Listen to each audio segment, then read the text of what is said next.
మీ business ని develop చేసుకోవాలని అనుకుంటున్నారా? అయితే వెంటనే సంప్రదించవలసిన ఫోన్ నంబర్ 7729969299. మరి ఇప్పుడే ఇక్కడికి వస్తుంటే పత్రికా మిత్రులు చెప్తున్నారు ఢిల్లీ ఎలక్షన్ ఫలితాలు వచ్చినాయట. చూసిరా మీరంతా? సక్సెస్ఫుల్గా మన 5 ఏళ్ళకి ముఖ్యమంత్రి వేయండు. కాంగ్రెస్ పార్టీకి ఎంత వచ్చింది? ఎంత? నిన్న మొన్నటి దాకా మనం బాగా అన్నాడు కదా, 0 అని.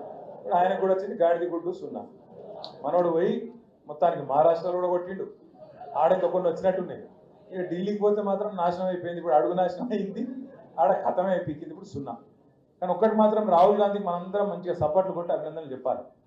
రాహుల్ గాంధీ అంటూ ఏం చేస్తున్నట్టే దేశంలో ఏడాడ నిలబడుతుందో కాంగ్రెస్ పార్టీ అలాగే ఎక్కడెక్కడైతే నిలబడుతుందో వేరుగా అక్కడ బీజేపీని మాత్రం గెలిపించి వస్తున్నాడు. పక్క అక్కడ అందరూ నొడగొట్టి బీజేపీని గెలిపించి వస్తాడు.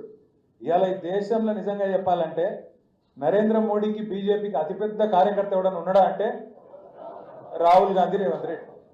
బడే బాయ్ చోటే బాయ్. మీకు అందరికీ మన తెలంగాణలో కూడా స్పీకర్ చెప్పినట్టు చెప్పిండు కేసీఆర్ సార్. ఏం చెప్పిండు ఎలక్షన్లకు ముందు? అరే కాంగ్రెస్కు దబ్బన ఓటేస్తే తప్పిదారి, రైతు బంధు రామ్ రామ్ అవుతుందని చెప్పిండా?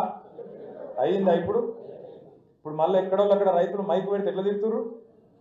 అమ్మతో చెప్తున్న కిషోర్ తిట్లుంటాయని కూడా తెలియదు నాకు. అరే అరే ఏం తిట్లా?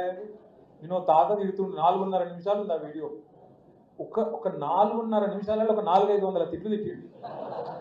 ఇంకోడు రేషం ఉన్నోడైతే ఇక్కడ బాయిల నీళ్ళు పోసుకొని దుంగి చచ్చిపోతుండే. రేవంత్ రెడ్డి కాబట్టి నడిచిపోతుంది, కానీ రేషం లేదు, మనం లేదు ఆయనకు. నిజంగా ఆయన చూస్తుండో లేదో రేవంత్ రెడ్డి గారు దయచేసి చూడకు, చూస్తే తట్టుకోలేవు.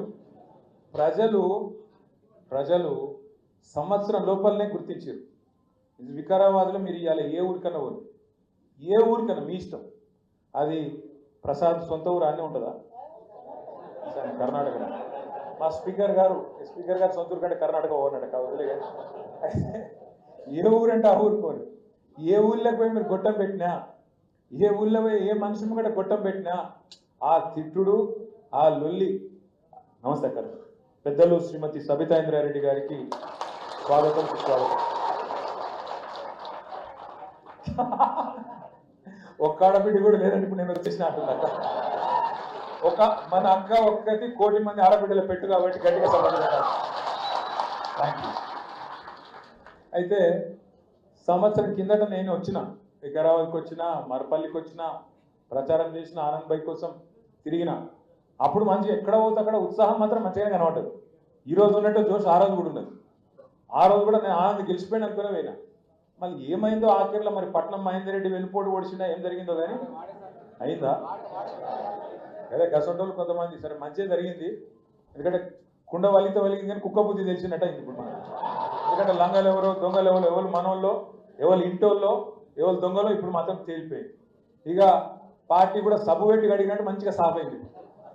అసంటోళ్ళు వెళ్ళిపోయినారు. నికార్సుగా కొట్లాడేటోళ్ళు మాత్రమే మిగిలింది.